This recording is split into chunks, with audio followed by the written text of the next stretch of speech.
أكبر أشهد أن لا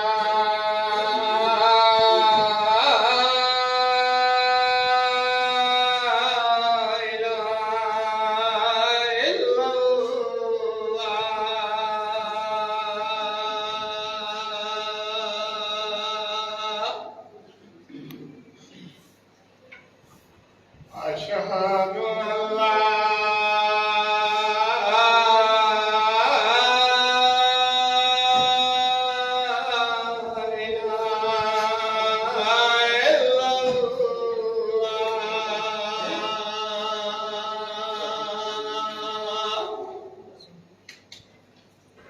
أشهد أشهد أن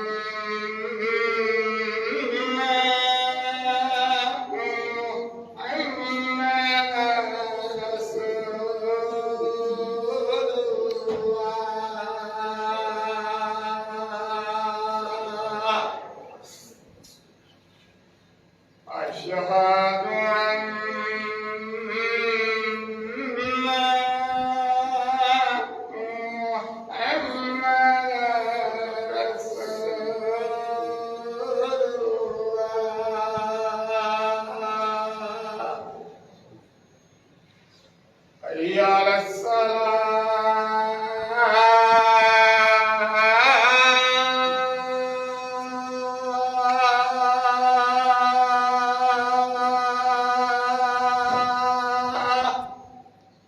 حي على الصلاة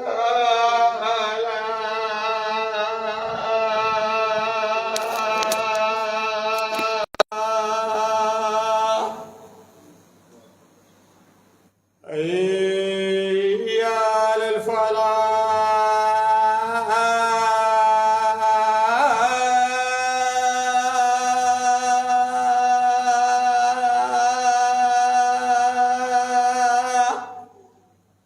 حي على الفلاح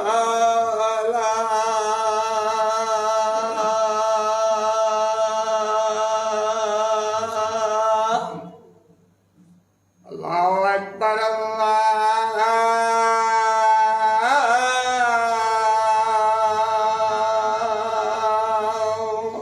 أكبر لا إله إلا الله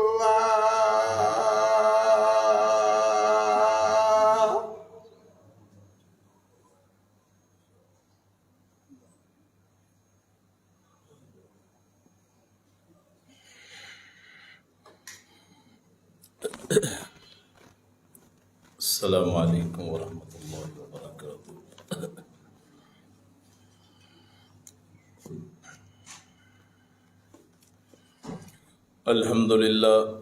الحمد لله نحمده ونستعينه ونستغفره ونؤمن به ونتوكل عليه ونعوذ بالله من شرور أنفسنا ومن سيئات أعمالنا من يهده الله فلا مضل له ومن يضلله فلا هادي له ونشهد أن لا إله إلا الله وحده لا شريك له ونشهد أن محمدا عبده ورسوله اللهم صل على محمد وعلى آل محمد كما صليت على إبراهيم وعلى آل إبراهيم إنك حميد مجيد اللهم بارك على محمد وعلى آل محمد كما باركت على إبراهيم وعلى آل إبراهيم إنك حميد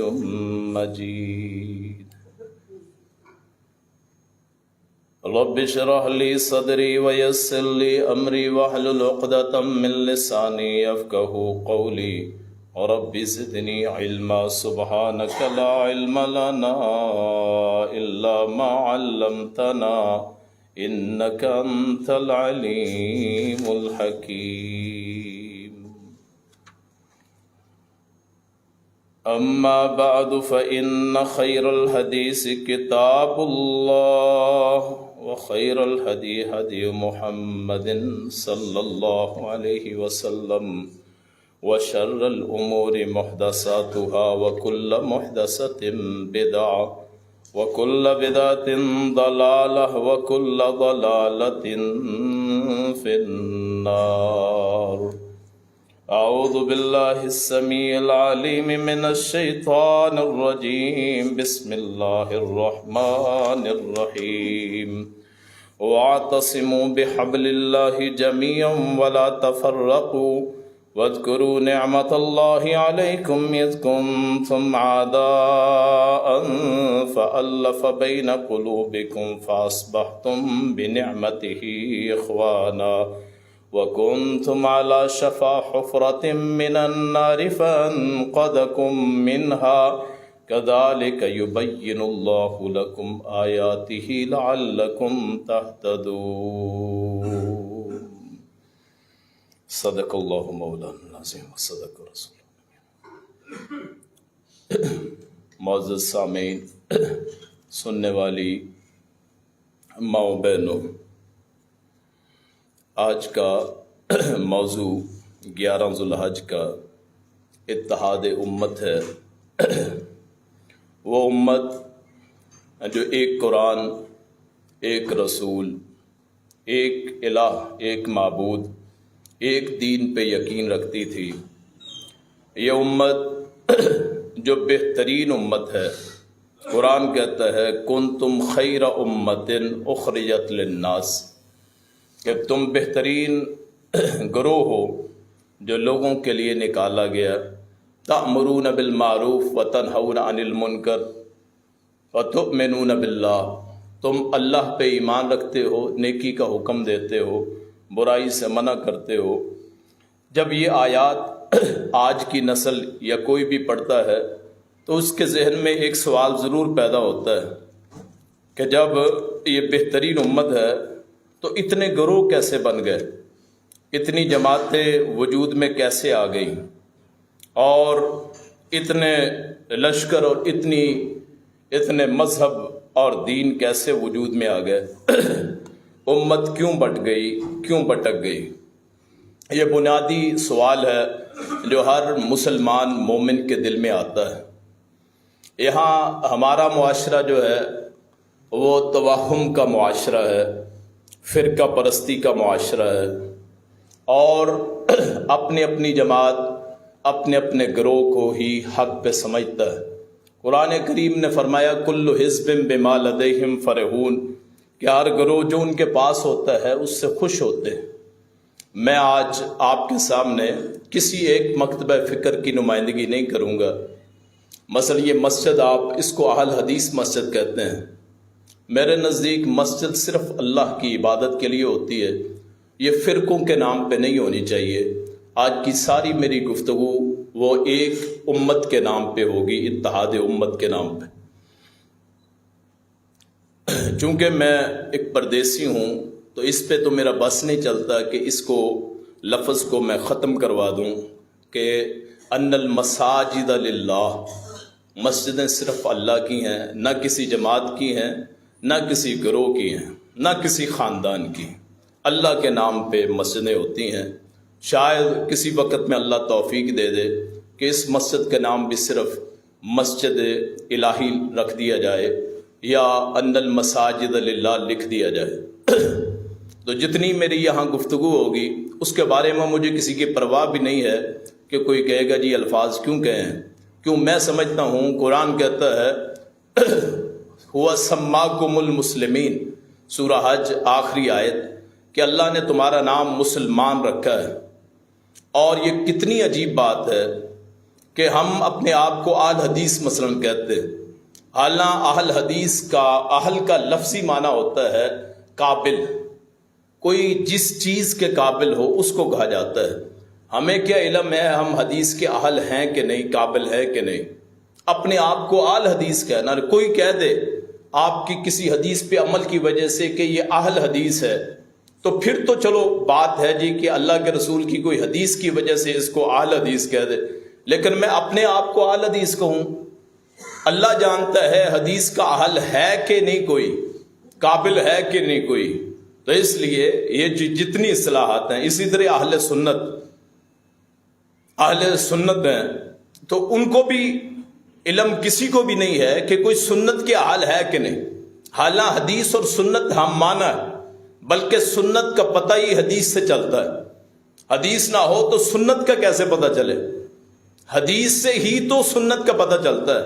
آپ کہتے ہیں قال رسول اللہ صلی اللہ علیہ وسلم انما الاعمال بالنیات، اللہ کے رسول نے فرمایا کہ اعمال کی بنیاد، یہ اعمال کا دار و مدار، یہ اعمال صرف نیتوں کے ساتھ. تو یہ کہاں سے پتہ چلا؟ حدیث سے پتہ چلا. تو سنت کا بھی آپ کو پتہ چلے گا تو حدیث سے پتہ چلے گا. یا اہل سنت یا اہل حدیث، یہ لوگ کہیں تو کہیں، لیکن اپنے آپ کو اہل سنت یا اہل حدیث کہنا، پتہ ہی نہیں ہم حدیث یا سنت کے اہل ہیں کہ نہیں. اپنی طرف سے فرقے، اپنی طرف سے گروہ، اپنی طرف سے جماعتیں، اور اپنی طرف سے، اور خاص طور پہ حیرت اس وقت ہوتی ہے جب لکھا جاتا ہے امیر اہل سنت یا امیر اہل حدیث. بھئی وہ جس کو آپ نے بنایا ہے وہ حدیث کا اہل کیسے ہو گیا؟ وہ کیسے سرپرستی کر سکتا ہے؟ ہاں، آپ دنیاوی لحاظ سے بیعت کر سکتے ہیں، بادشاہ کی بیعت کر سکتے ہیں. اس کے علاوہ جماعتوں کی بیعت، یہ تو کسی بھی روایت میں نہیں آیا، کسی قرآن کی آیت میں نہیں آیا. ہم نے خود بنایا ہوا کہ چند افراد کٹھے ہوتے ہیں، وہ جی ہماری جماعت ہے، اس کا فلاں امیر ہے، اور پھر اس کو مستقل فرقے کی شکل دیتے ہیں کہ جو وہ کہہ دے اسے ایسے سمجھتے ہیں جیسے قرآن نازل ہو گیا، جیسے حدیث نازل ہو گئی، جیسے اس پہ جبریل فرشتہ آتا ہے، اور اس جماعت کے لیے مرنا ثواب سمجھتے ہیں. حالانکہ صرف ایک مسلک، ایک جماعت جسے مسلمان یا مومن کہا جاتا ہے، وہی جماعت ہوتی ہے. اس کے علاوہ ان فرقوں کی کوئی حیثیت نہیں. چاہے وہ اجمیر شریف کے معین الدین چشتی صاحب رحمت اللہ علیہ ان کے نام پہ ہو، چاہے لاہور کے علی حجویری رحمت اللہ علیہ ان کے نام پہ ہو، چاہے ملتان کے نظام الدین اولیاء رحمت اللہ علیہ ان کے نام پہ ہو، چاہے بغداد کے پیر صاحب حضرت پیران پیر عبد القادر جیلانی رحمت اللہ علیہ ان کے نام پہ ہو، چاہے امام بخاری رحمت اللہ علیہ کے نام پہ ہو، چاہے امام مسلم رحمت اللہ علیہ کے نام پہ ہو، چاہے امام ابو حنیفہ رحمت اللہ علیہ کے نام پہ ہو، چاہے امام جعفر صادق رحمت اللہ علیہ ان کے نام پہ ہو، چاہے امام شافعی رحمت اللہ علیہ ان کے نام پہ ہو، چاہے احمد بن حنبل رحمت اللہ علیہ، امام مالک رحمت اللہ علیہ ان کے نام پہ ہو، کسی بھی گروہ کی کوئی حیثیت نہیں ہے. ان الدین عند اللہ الاسلام، اصل دین اللہ کے نزدیک اسلام. ہاں، آپ کو کسی کی بات اچھی لگ سکتی ہے، میری بات آپ کسی کو اچھی لگ سکتی ہے، کسی اور کی بات اچھی لگ سکتی ہے، لیکن اس کو باقاعدہ فرقے کی شکل دینا. قرآن کہتا ہے لا تفرقو، تفرقے میں نہ بٹو، فرقہ پرستی میں نہ جاؤ، گروہ بندی میں نہ جاؤ، مسلک کی بنیاد پہ نہ جاؤ. اور یہ نہ ہو، قرآن کہتا ہے کہ جتنے بھی ہیں قیامت کے دن وہ اپنے امام کے ساتھ اٹھائے جائیں گے. یہ نہ ہو ہم نے کسی امتی کو امام بنا لیا. اور سورہ اسراء میں کہ قیامت کے دن یوم قرآن کہتا ہے کہ قیامت کے دن لوگوں کو اٹھایا جائے گا ان کے اماموں کے ساتھ. تو یہ نہ ہو کہ ہمارا شمار ان کے ساتھ ہو جو امتیوں کے ساتھ اٹھیں. ہمارا امام تو ایک ہی ہے، محمد الرسول اللہ صلی اللہ علیہ وسلم، اس کے نام پہ اٹھایا جائے. تو امام کے ساتھ جو ہمارے رسول ہیں ان کے نام پہ اٹھایا جائے، نہ کہ قیامت کے دن ابو حنیفہ رحمت اللہ علیہ کے ساتھ اٹھایا جائے، یا کسی آل حدیث کے نام پہ اٹھایا جائے، یا کسی امتی کے نام پہ. نجات کے لیے تو صرف صراط مستقیم، سیدھا راستہ، وہ سیدھا راستہ جس میں اختلاف ہی کوئی نہیں، اس راستے کے ساتھ اٹھایا جائے. اور میری دعا ہے قیامت کے دن جتنے یہاں موجود ہیں جو سنتے ہیں ان کو حضرت محمد رسول اللہ کا جھنڈا نصیب ہو جائے، ان کے متحد جائیں اور جنت کی سیر کریں، جنت الفردوس میں جائیں. یہی تو اصل چیز. اور ہم نے یوم ندعو کل اناس، آیت نمبر ہے 71 سورہ بنی اسرائیل، یوم ندعو کل اناس بامامہم، جس دن ہم تمام لوگوں کو ان کے امام کے ساتھ اٹھائیں گے، بلائیں گے، ہاں آ جاؤ یہ فرقہ آ جاؤ، یہ فرقہ آ جاؤ. تو کتنی شرمندگی ہوگی. کوئی کہے جی دالوال والی سرکار کے نام پہ اٹھ گئے، ادھر لشکر مصطفیٰ ہو، احمد مجتبیٰ کا ہو، اور ادھر کسی امتی کا ہو. یہ بلا شبہ نیک لوگ، اچھے لوگ، اولیاء اللہ، اللہ کے یہ بھی کہہ سکتے مقرب لوگ، لیکن انبیاء کے برابر تو کوئی بھی نہیں ہو سکتا۔ کوئی ہے دنیا میں کوئی فرقے کا بڑا جس کو حضرت رسول اللہ کے مقابلے میں پیش کیا جائے؟ جب کوئی نہیں ہے، ان کی موجودگی میں کسی کو امام کیسے بنایا جا سکتا؟ ان کی موجودگی میں کسی کی اتباع کیسے کی جا سکتی ہے؟ ان کی موجودگی میں کسی کو بڑا کیسے کہا جا سکتا ہے؟ تو میں آپ تمام سے گزارش کروں گا کہ آپ جو اہل حدیث کہتے ہیں، اہل سنت کہتے ہیں، حنفی اپنے آپ کو کہتے ہیں، بریلی کہتے ہیں، دیوبندی کہتے ہیں، یہ تو شہروں کے نام پہ، دیوبند انڈیا کا ایک شہر ہے، قصبہ، بریلی انڈیا کا ایک شہر ہے، رائے بریلی۔ اور یہ گروہ کب بنے ہیں؟ 1856 میں امام احمد رضا وہ پیدا ہوتے ہیں، ان کے نام پہ فرقہ بنتا ہے۔ کیا قرآن حدیث 1856 کا نام ہے؟ یہ تو آج سے 1450 سال پرانا نام۔ تو آپ اپنے آپ کو بریلی کیسے کہہ سکتے؟ دیوبند 1872 یا 76 کی وہاں مدرسہ بنتا ہے، دارالعلوم دیوبند، ان کے نام پہ لوگوں نے اپنے آپ کو دیوبندی کہنا شروع کر دیا۔ کیا دین ہندوستان میں اترا ہے؟ کوئی اپنے آپ کو بغدادی کہتے ہیں۔ کیا دین پاک جو ہے، دین مصطفیٰ جو ہے، وہ بغداد شریف میں اترا ہے؟ کوئی اپنے آپ کو چشتی کہتے ہیں، معین الدین چشتی، ان کے نام پہ، یا اور ایسے۔ کیا دین ان پہ اترا ہے؟ یا اللہ کے نیک بندے ضرور تھے لیکن انبیاء نہیں تھے۔ ابو حنیفہ نبی؟ آپ بولتے نہیں، شاید زیادہ گوشت کھا لیا یا کسی کو ملا ہی نہیں۔ ابو حنیفہ نبی؟ امام مالک نبی؟ کوئی بھی ان میں سے انبیاء میں سے نہیں ہو سکتا۔ جب نہیں ہو سکتے تو ان کے نام کی نسبت کیسے جائے؟ اب میرا گاؤں ہے اوڈا والی، 1932 کا مدرسہ ہے، اب وہاں سے میں نسبت ڈالوں جی اوڈا والوی، اور وہاں دین وہاں اترا ہے۔ چلو اپنے آپ کو کوئی مکی مدنی کہہ دے تو اس لحاظ سے کہ مکے اور مدینے میں دین اترا ہے۔ کتنے لوگ ہیں جنہوں نے نسبتیں ڈال لی، کتنے جنہوں نے مخصوص ٹوپیاں پہن لی دالوال شریف کے، کیا ہے جی وہاں کے مرید۔ اگر کل قیامت کو اللہ نے پوچھ لیا اور وہ نبی تھے جن کے نام پہ پہنا، چلو عقیدت اور بات ہے، محبت اللہ کے نیک بندوں سے، اور جو اللہ کے نیک بندوں سے نفرت کرتا ہے وہ تو اللہ سے جنگ کرتا ہے۔ من عاد لی ولیا فقد آذنتہ بالحرب، جب میرے کسی ولی سے، دوست سے، اس سے دشمنی رکھتا ہے، رسول اللہ فرماتا ہے میں اس سے دشمنی کا اعلان کرتا ہوں۔ جو اللہ کے کسی ولی سے دشمنی کرتا ہے، یہ مطلب اچھی طرح سمجھ لیں کہ جب میں یہ کہتا ہوں کہ ان اولیاء کی رسول کے مقابلے میں کوئی حیثیت نہیں ہے، تو اس کا مطلب یہ نہیں کہ ہم اولیاء کے گستاخ ہیں، نہیں۔ اور محبت تو مجھے اپنے باپ سے بھی ہے، اور میرا خاندان سارا عالموں کا خاندان ہے، شیوخ الحدیث کا، تو میں ان کو پکڑ کے بیٹھ جاؤں؟ اور میرے والدین کی اللہ کے رسول کے مقابلے میں کیا حیثیت؟ تو یہ سمجھنے کی بات کہ جب بھی کوئی ایسی بات کرتا ہے جی کہ جی نسبت صرف اللہ رسول کی ہے، تو کہتے جی اولیاء کے گستاخ۔ وہ گستاخی کیسے ہو گئی؟ ہم جائیں گے دالوال تو ہم دعا کریں گے ان کے لیے، اے اللہ یہ تیرا نیک بندہ تھا، اس کے درجات قبول و منظور فرما، تو کہنے میں کوئی حرج نہیں۔ حضرت سلطان باہو رحمت اللہ علیہ پچھلے دنوں ہم گئے ہیں، زمین ہے تو واپسی پہ ان کے مرکز کو دیکھ لیا، کوئی حرج نہیں ہے۔ اللہ کے نیک بندوں کی قبر پہ جا کے دعا کرنے میں تو کوئی حرج نہیں، لیکن یہ کہہ دینا کہ جی جب نسبت کی باری آئے تو جی اولیاء کا گستاخ۔ جیسے میں نے یہاں محرم میں جمعہ پڑھایا تھا تو میں نے صرف اتنا کہا جی وہ کربلا کی جنگ وہ سیاسی تھی، تو یہاں ٹکر چلا دیا پورا جی یہ گستاخ حسین ہے۔ حالانکہ میں سمجھتا ہوں جو حضرت حسین کا قائل نہیں ہے تو وہ مومن اور مسلمان بھی نہیں۔ کوئی بات سمجھ آئی؟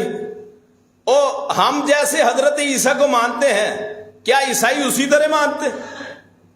عیسائی ہمیں کبھی بھی نہیں کہتا کہ آپ حضرت عیسیٰ کو مانتے ہیں، تو ہم آگے سے کیا کہتے ہیں؟ جیسے تم مانتے ہو ہم نہیں مانتے، تم ان کو اللہ کا بیٹا کہتے ہو۔ اور یہودی کبھی بھی ہمیں نہیں کہیں گے تم موسیٰ کو مانتے ہو یا داؤد کو مانتے ہو، کیوں؟ جیسے وہ مانتے ہیں ویسے ہم حضرت داؤد موسیٰ کو نہیں مانتے۔ اسی طرح ہم اولیاء کے سب کے قائل، اور یہاں میں مسلک اہل حدیث کی بات نہیں کرتا، میں نے شروع میں کہہ دیا کہ میرا مسلک اہل حدیث سے کوئی تعلق نہیں۔ ہاں اگر میرا کوئی عمل حدیث کے مطابق ہوا تو اللہ لکھ دے گا یہ اہل حدیث، یہ اہل سنت، اہل قرآن ہے، مجھے کہنے کی کیا ضرورت؟ تو میں قائل ہوں اولیاء کی محبت کا، اولیاء کی کرامات کا، اولیاء کے ہاتھوں پہ جو اللہ نے خرقے عادات باتیں کی ان کا قائل ہوں، لیکن اس کے باوجود جب نسبت کی باری آئے گی تو محمد رسول اللہ کے علاوہ کسی کی نسبت ہو ہی نہیں سکتی، یہ ذہن میں رکھ۔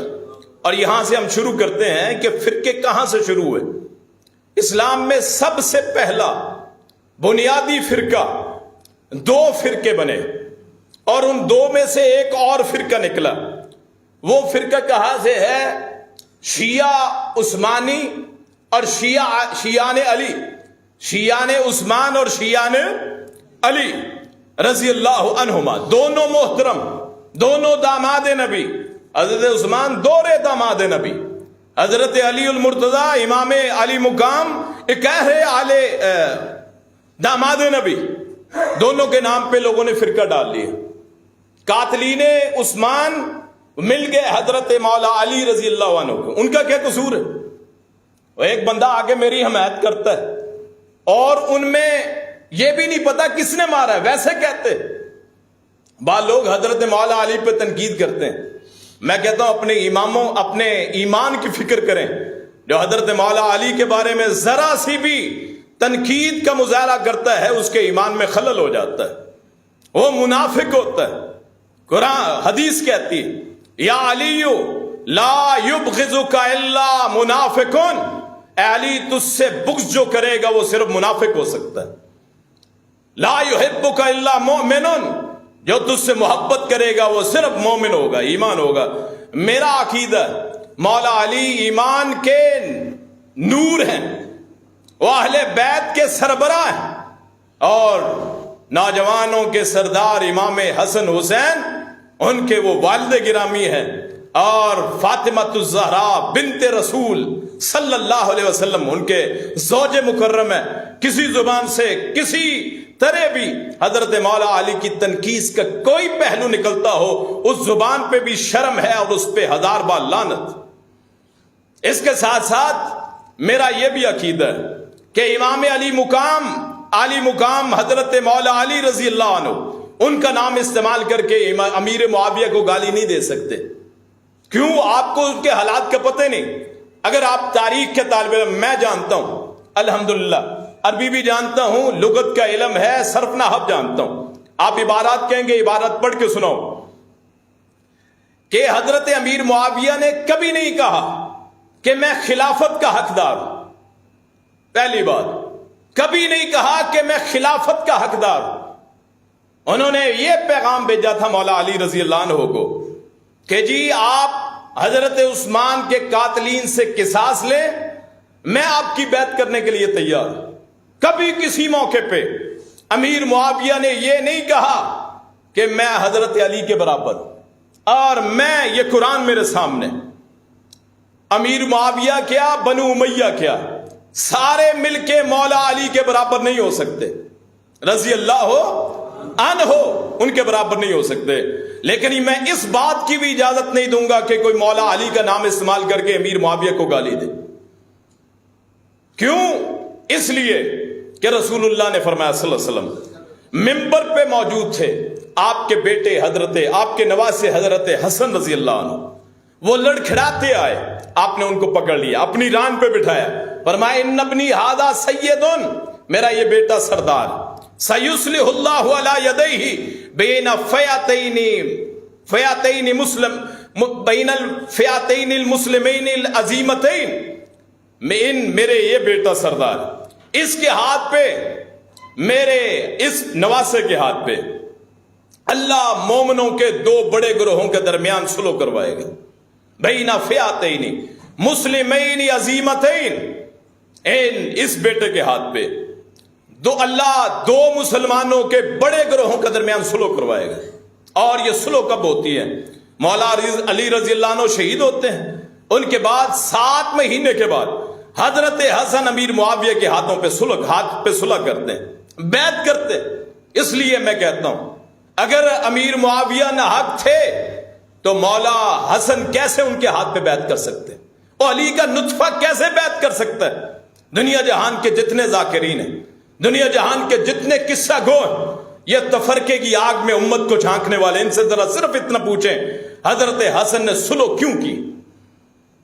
اپنے والد سے لڑنے والے سے سلو کیوں کی؟ کیوں حضرت مولا حسن سمجھتے تھے کہ امیر معاویہ بھی مسلمان ہے، صحابی رسول، جھگڑا ہی کوئی نہیں۔ بنیادی فرق یہ تھا، حضرت علی کہتے تھے میری بیعت کرو، حضرت امیر معاویہ کہتے تھے بیعت کریں گے لیکن قصاص عثمان ہوگا۔ حضرت عثمان کی شہادت کے بعد دو گروہ بنے، ایک شیعان عثمان اور ایک شیعان علی، دو گروہوں میں بٹ گئے۔ عقیدے میں کوئی فرق نہیں تھا، توحید کے بارے میں جو عقیدہ حضرت معاویہ کا وہی حضرت علی کا، قرآن کے بارے میں جو عقیدہ حضرت معاویہ کا وہی حضرت علی کا، کسی نماز کے بارے میں جو عقیدہ امیر معاویہ کا وہی حضرت علی رضی اللہ عنہما ان کا۔ اختلاف صرف ایک بات پہ، وہ کہتے تھے قصاص لو پھر بیعت کریں گے، اور علی المرتضیٰ کہتے تھے پہلے بیعت کرو پھر قصاص لیں گے، صرف ایک مسئلہ۔ اور آج اگر آپ تقریریں سن لیں محرم آنے کی دیر، آپ نعوذ باللہ امیر معاویہ کو دوزخ میں پہنچا دیتے۔ اور میں یہاں کہتا ہوں دلیل وہ ہے جو دشمن بھی تسلیم کرے کہ جو حضرت امیر معاویہ کے شہید ہوئے تھے علی المرتضیٰ کی جنگ کے دوران، ان کا جنازہ حضرت علی المرتضیٰ نے پڑھایا، اور جو حضرت امیر معاویہ کے ساتھی شہید ہوئے تھے کن کے ہاتھوں؟ حضرت علی المرتضیٰ کے ہاتھوں۔ ان کا جنازہ کس نے پڑھایا ہے؟ حضرت علی المرتضیٰ نے۔ اگر وہ مسلمان نہیں ہیں، اگر وہ فاسق ہیں، اگر وہ بدعتی ہیں، اگر وہ آل رسول کے مخالف ہیں، گستاخ ہیں، ان کے جنازے کیوں پڑھائے؟ اور پوچھنے والوں انہوں نے کہا تھا ان کا کوئی مال غنیمت نہ لوٹے، انہوں نے کہا ان کو قیدی نہ بنایا جائے، حضرت علی کا فرمان ہے باقاعدہ حوالے کے ساتھ۔ دنیا کی ہر کتاب میں، تاریخ کی کتاب میں، ابن اسیر اٹھا لیں، ابن کثیر اٹھا لیں، بڑی بڑی جو کتابیں ہیں تاریخ کی، کہ حضرت علی المرتضیٰ نے کہا تھا نہ ان کی عورتوں کو قیدی بنایا جائے، نہ ان کے بچوں کو قیدی بنایا جائے، نہ ان کو قیدی بنایا جائے، نہ ان کا مال لوٹا جائے۔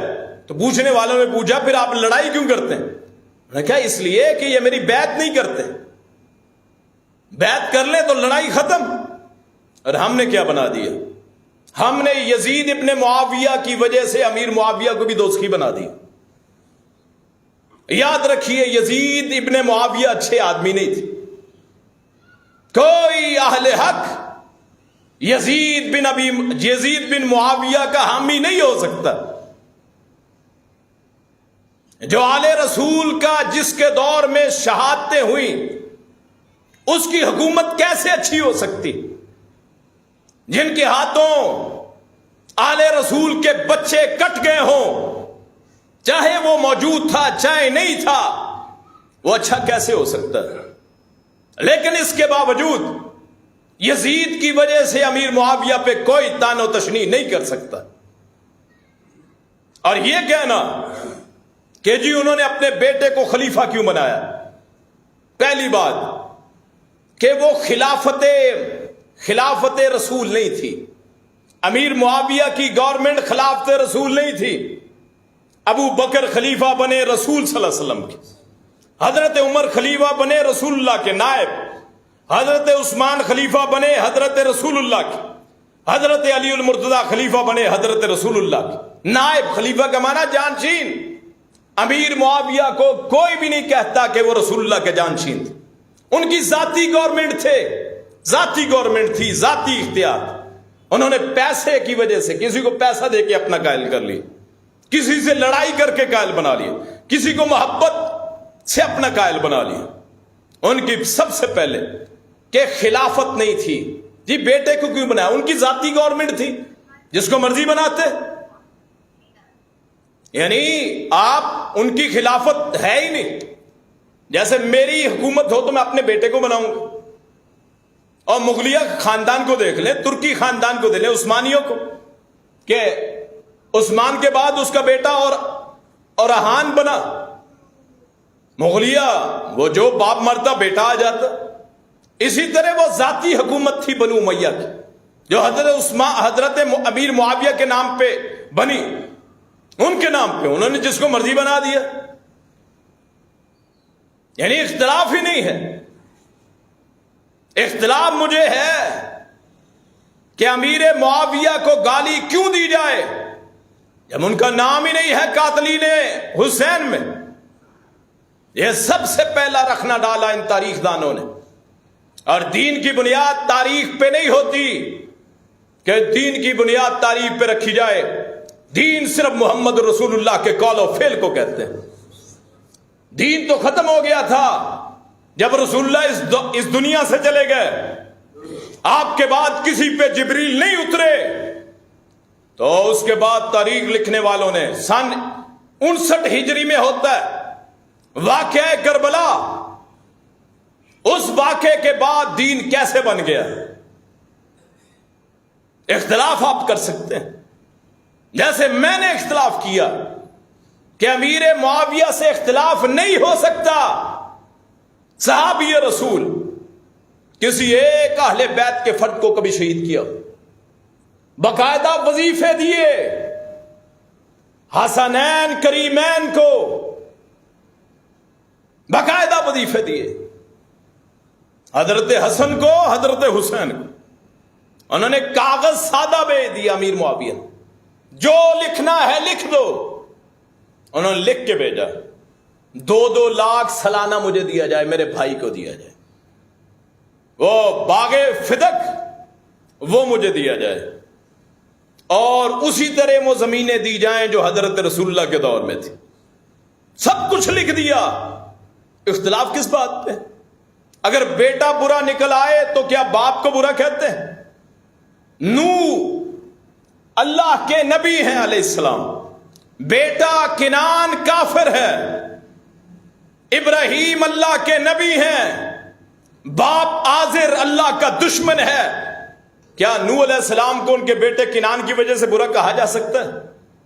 کیوں جی؟ کیا حضرت ابراہیم کو ان کے بیٹے باپ آزر کی وجہ سے برا کہا جا سکتا ہے؟ جب نہیں کہا جا سکتا تو امیر معاویہ کو یزید کی وجہ سے برا کیوں کہا جاتا ہے؟ اور روایات پیش کی جاتی ہیں کہ عمار بن یاسر کو شہید کیا. اور پہلی بات کہ امیر معاویہ کی لڑائی کا کوئی ارادہ نہیں تھا, صرف قصاص چاہتے تھے. میرے بھائی کو کوئی مارے گا میں قصاص لوں گا حق پہ. حضرت عثمان بنو امیہ میں سے تھے, ان کا قصاص کس نے لینا تھا؟ بنو امیہ نے. وَلَكُمْ فِي الْقِصَاصِ حَيَاتٌ يَا أُولِي الْأَلْبَابِ, قرآن کہتا ہے اے عقل والو تمہارے لیے قصاص میں زندگی ہے. قرآن کہتا ہے قصاص لوگے, بدلہ لوگے, پھر زندگی ملے گی. اسلام کا ایک قانون, کوئی کسی کو مارے اس کے بدلے میں قاتل کو مارا جاتا ہے. تو امیر معاویہ نے کون سا گناہ کیا ہے کہ خاندان کا ایک فرد شہید ہو گیا تھا, اس کے قصاص کا مطالبہ کیا؟ اس میں کیا غلط کیا ہے؟ اور ادھر حضرت علی بھی حق پہ ہیں کہ جی پہلے بیعت کر لو, کیونکہ ان سے بڑا کوئی نہیں تھا اس وقت.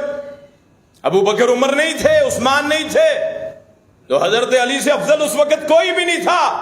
روئے زمین پہ تو خلافت ان کی بنتی تھی, مولا علی کی خلافت بنتی تھی. اس کے مقابلے میں جو بھی ہو وہ باطل پہ ہوگا. نہ حضرت علی کی خلافت غلط, نہ امیر معاویہ کا موقف غلط, دونوں حق پہ تھے. قصاص کے مسئلے میں امیر معاویہ حق پہ تھے, اور بیعت کے خلافت کے مسئلے میں حضرت مولا علی رضی اللہ عنہ حق پہ تھے. پھر ایک گروہ نکلا حضرت علی المرتضیٰ کے ساتھیوں میں سے, جن کو خوارج کہا جاتا ہے, خارجی لوگ, تقریباً 14,000 سے زیادہ کم و بیش. اور ان کو مارا کس نے؟ علی المرتضیٰ نے رضی اللہ عنہ, جو کہتے تھے معاویہ بھی جہنمی, علی بھی جہنمی. دونوں حالانکہ برحق. یہ دور ختم ہوتا ہے.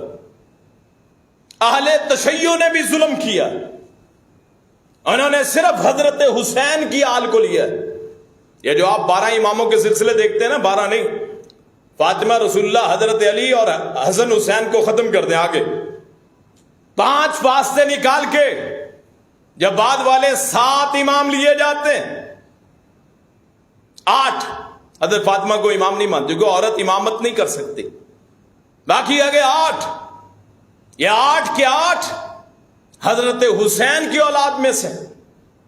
اعلیٰ اہل بیت کے اصل تو حضرت حسن ہے، ان کی اولاد کہاں گئی؟ اور حضرت حسن کی اولاد کو کیوں نہیں لکھا جاتا؟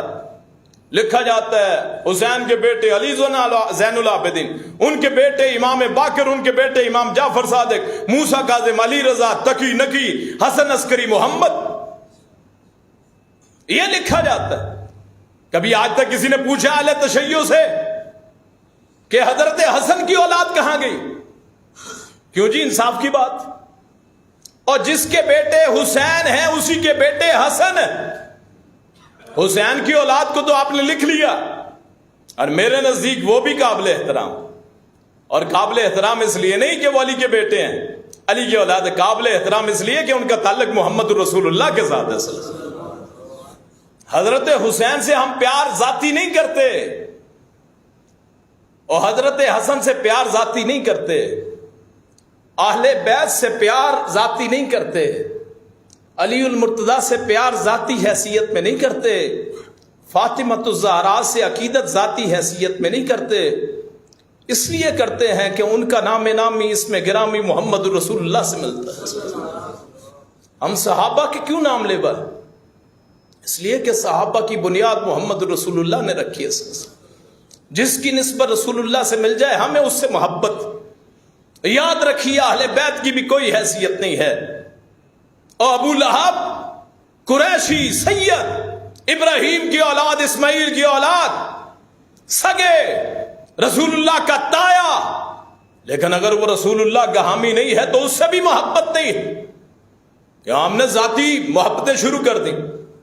مولا علی سے ذاتی محبت نہیں ہے، اس لیے محبت ہے کہ وہ رسول اللہ کے داماد ہیں، رسول اللہ کا نسب، ان کی اولاد سے اہل بیت کا سلسلہ چلا. وگرنہ نسل چلتی ہے بیٹوں سے. یہ واحد دنیا میں نسل ہے جو بیٹی فاطمۃ الزہرا سے چلی. اور فاطمہ سے اس لیے پیار کہ وہ رسول اللہ کا لخت جگر. کہ رسول اللہ نے فرمایا تھا جس نے فاطمہ کو تکلیف دی اس نے محمد کو تکلیف دی، اور جس نے محمد کو تکلیف دی اس نے اللہ کو رنج پہنچایا.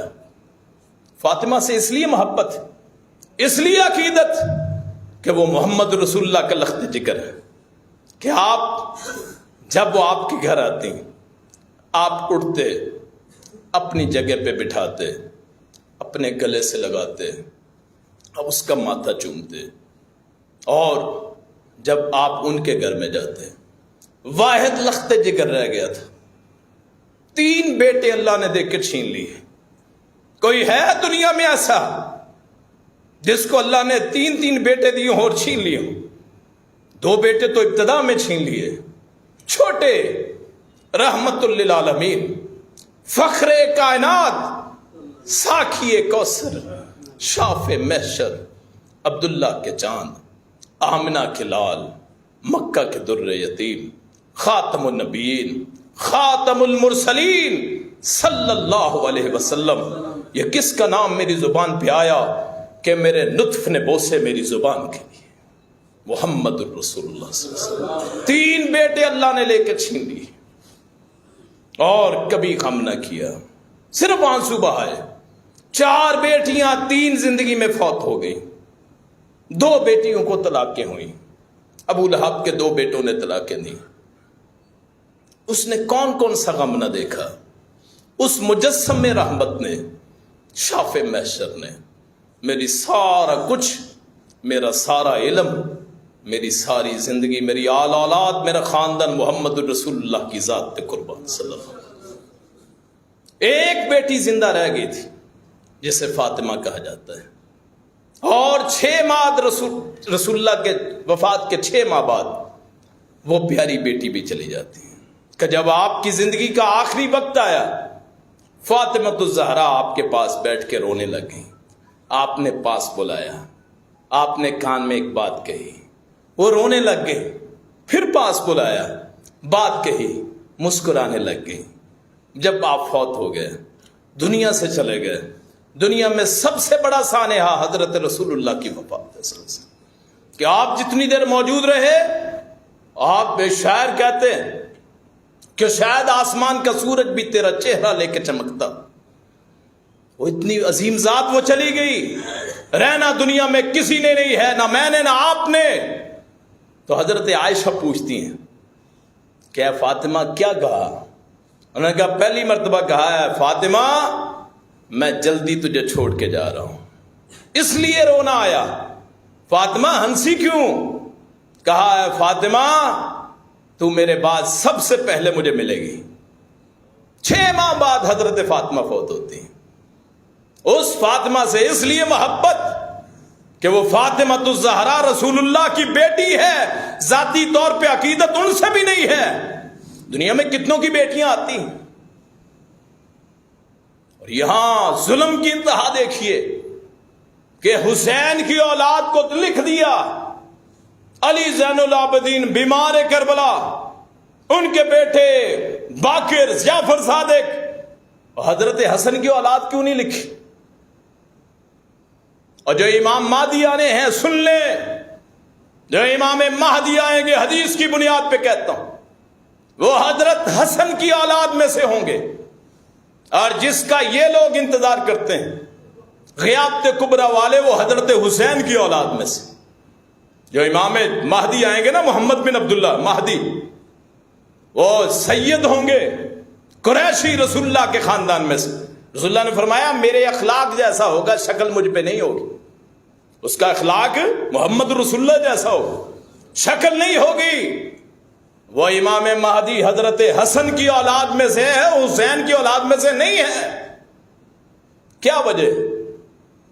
کہ حسین کی اولاد کا نام تو لکھ دیا مولا حسین کا رضی اللہ عنہ، اور مولا حسن کی اولاد کا پتہ ہی نہیں کسی کو.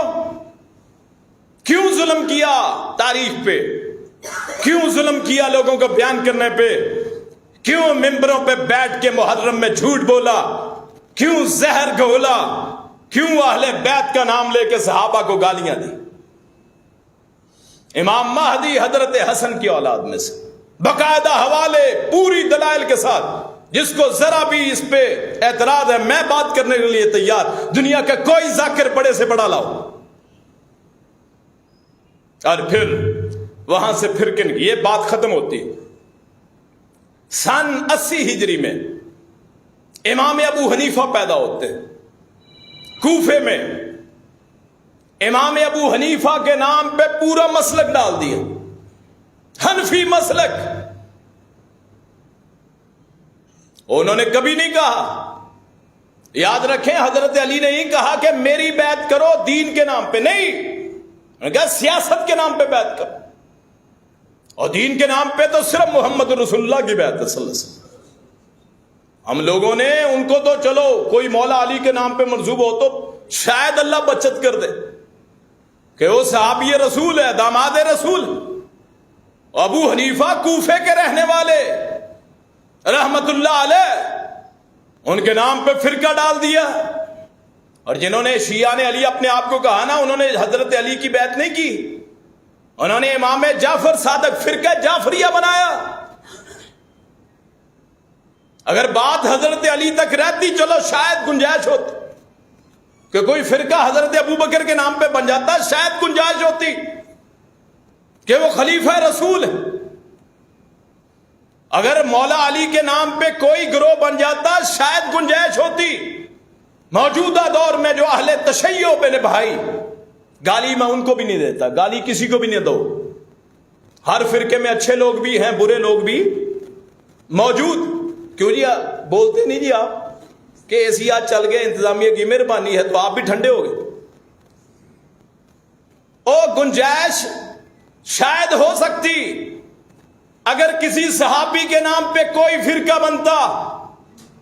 اہل تشیع جو دنیا میں موجود، جن کے 78 فرقے ایک ایک کا نام میں آپ کو بتا سکتا ہوں. اہل تشیع کے 78 فرقے بن گئے.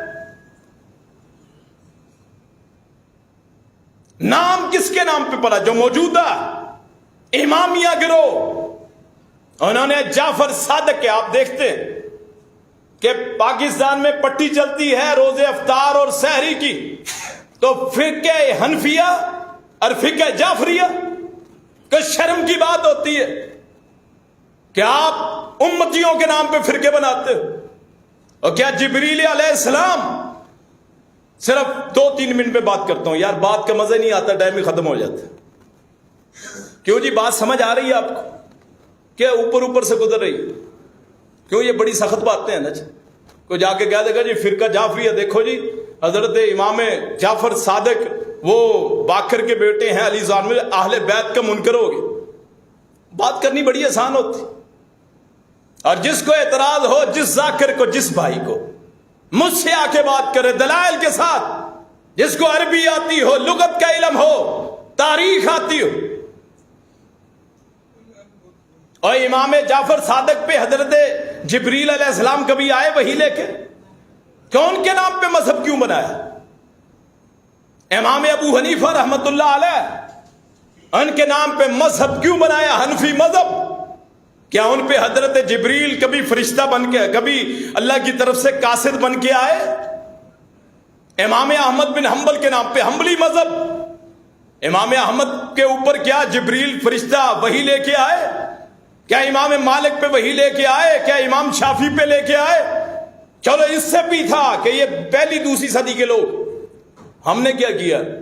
5ویں 6ٹھی صدی کے بغداد شریف کے پیران پیر عبد القادر جیلانی، اللہ کے نیک بندے، ان کے نام پہ فرقہ بغدادیہ رکھ دی. اس کو بھی چھوڑو، ہندوستان کے ہر ولی کے نام پہ فرقوں کی بنیاد رکھی گئی. دین اسلام کا بیڑا غرق کر دیا گیا، قبوری فرقہ بن گیا، قبر پرستی. انشاءاللہ وقت ختم ہو گیا، پھر کس دن گفتگو کریں گے. اگلا جمعہ حضرت عثمان کی شہادت پہ پڑھائیں گے. اس کے بعد موقع ملا تو انشاءاللہ اسی موضوع کو ہم انشاءاللہ جاری کریں گے. تو ذہنی طور پہ تیار ہو کے آئیے. وہ جو احباب بہت باتیں کرتے ہیں نا، ان کو ذرا لے کے آئیں، ہماری گفتگو سنوائیں، دلائل سے بات کریں، ہماری سنیں، اپنی سنائیں. کوئی مسئلہ نہیں ہے. جمعے کے بعد یہاں میں موجود ہوتا ہوں، باقاعدہ ہر چیز ہے، اللہ کا فضل ہے. تو انشاءاللہ دل کی بھی تشفی ہوگی، شفا ملے گی. اللہ تعالیٰ مجھے بھی آپ کو بھی ہدایت عطا فرمائے. آخر دعوانا الحمدللہ رب العالمین.